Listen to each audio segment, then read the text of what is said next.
बड़ा बढ़िया बढ़िया गीत संगीत, नाना प्रकार के भाव, नाना प्रकार के अंदाज। प्रदुमन परदेसी जी देखौले सुनौले बड़ा बढ़िया लागल है भाई। कहते बड़ा एगो बात होला, अगर जेकरा पर जौन दाग लाग जाए ना, उ चाहे कि अपना दल में दोसरों के खींच ली के हम ही चोर ना कहें उहो चोर कहा। अभी तो पियकर के रोल दिखा दिले हैं। मत कहे। अब लोग सोची कि प्रदुमन परदेसिया इतना बढ़िया पियकर के रोल करत है, कर मतलब मारत हुई। सही बात बा। तब फिर कहले रोशनो राज कम बोर पियकर ना हो कि एक दिन पी के नाला में गिर गए रहले, आ कूता आके कादू हमार मुंह चाटत रहे, आइयो जा का चाटत रहे।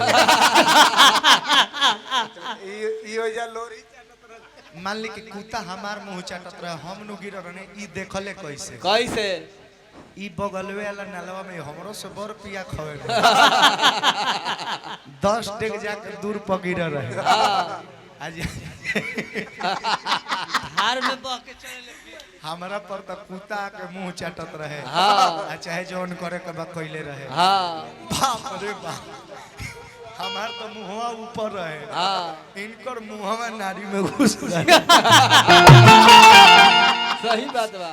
आ कपड़ा पहनले रहले करिया, ई बुझाए कि कुत्ती हवे। बरसटवा ऊपर रहे, जाने कि कमर तो इनकर ऊपर पड़ गए। जैसन हमने के संगतिया पी के गिर रहनी जा, वैसे ही वो दोनों कुकुरा संगतिये रहले। एगो कुतवा हमारा पर लिपट पहले, एगो कुतवा इनका कुत्ती समझ के लिपट।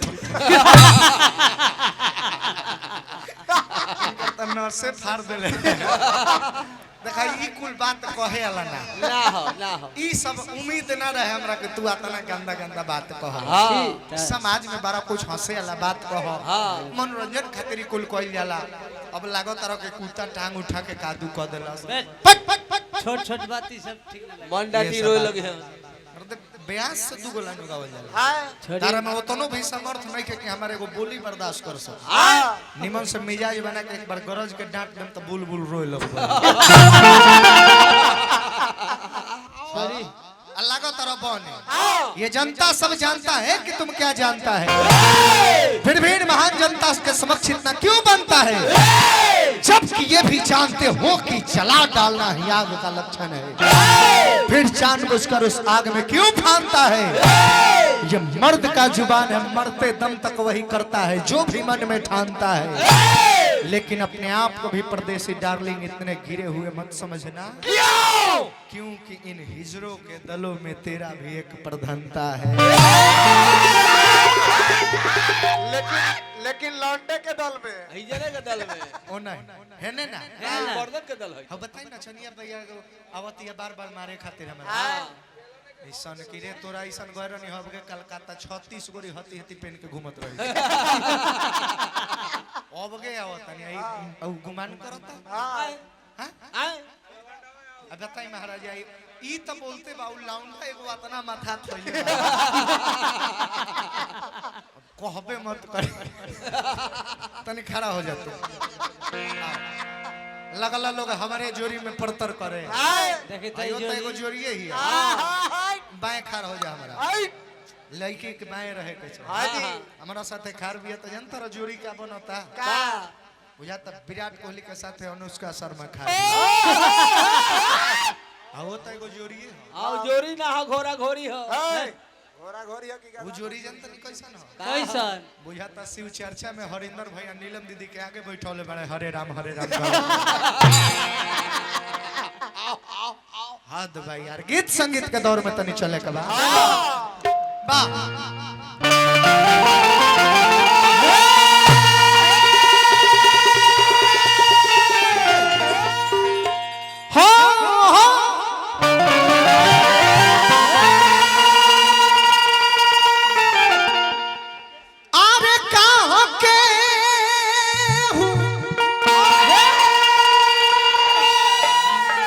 रहले जया के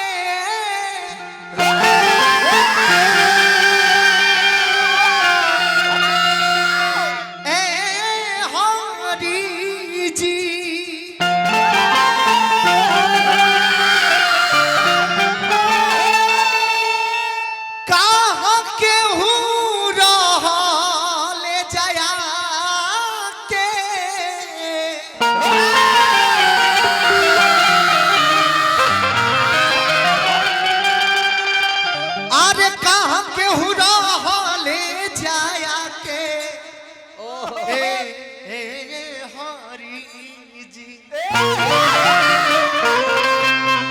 मेरे तू लोग हाँ एजा केहू रहे खातिर नहीं खे ना सबका एक न एक दिन चल जाएगा हाँ बाकी बात रह गई हाँ समय कुछ समय समय को समय होनी या न होनी हाँ एजा केहू रहे खातिर नहीं खेल जैसे आज माता जी गई बड़ी सबका जाए के बाद हाँ प्रदुमन जी हमहू जाए रउओ जाए हमरो नचनिया जाए तोहरो नचनिया एक दिन हाँ जाए लौटो एजा जाए धरती पर रह का जाइया संगे का जाए का अतने लोग के क्रेडिट रह जाला कीर्ति रह जाला हाँ कि गइला तो तू क के का गइला का अब हेहू नचनिया के लोग देख के हहू नचनिया के देख के जा लोग बा हाँ आ जहिया इहो जाई उहो जाई तो लोग का कहे का रोशन राजवा के नचनिया तनी शांत रहल हाँ हऊ जैसन परदेसिया छेछरा वैसने ओकर नचनिया छेछरा क्या भटियारी रली है अब हथियारी आ उ कहते ना अपने टीमों में कहत रह सके भटियारी बोल दिया आउ देखे वो एगो लड़का कहता कि माई भोसरी है देख देखी भैया पंच परमेश्वर होले हम कुछ ना कहब ना लेकिन वो सब देख लियो लड़का सब के संस्कार प्रदुमन जी तनी सिखाई रवा हाँ उ कहता ना सक अपने नचनिया के रह जा माई भोसरी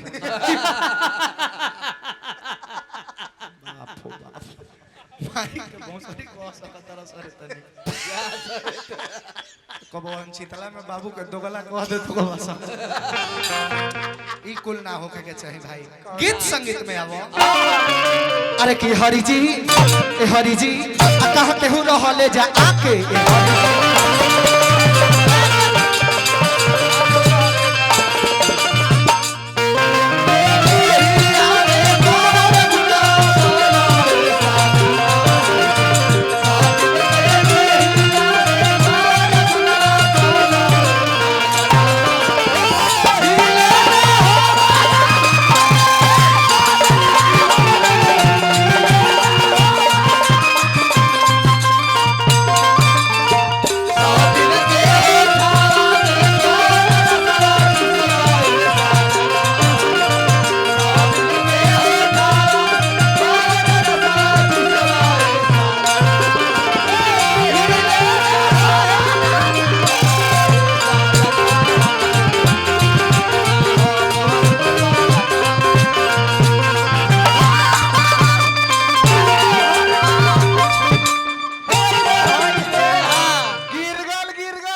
काथी गिर गल रे तालावा हम कहेंगे झलो उठा के बांध लो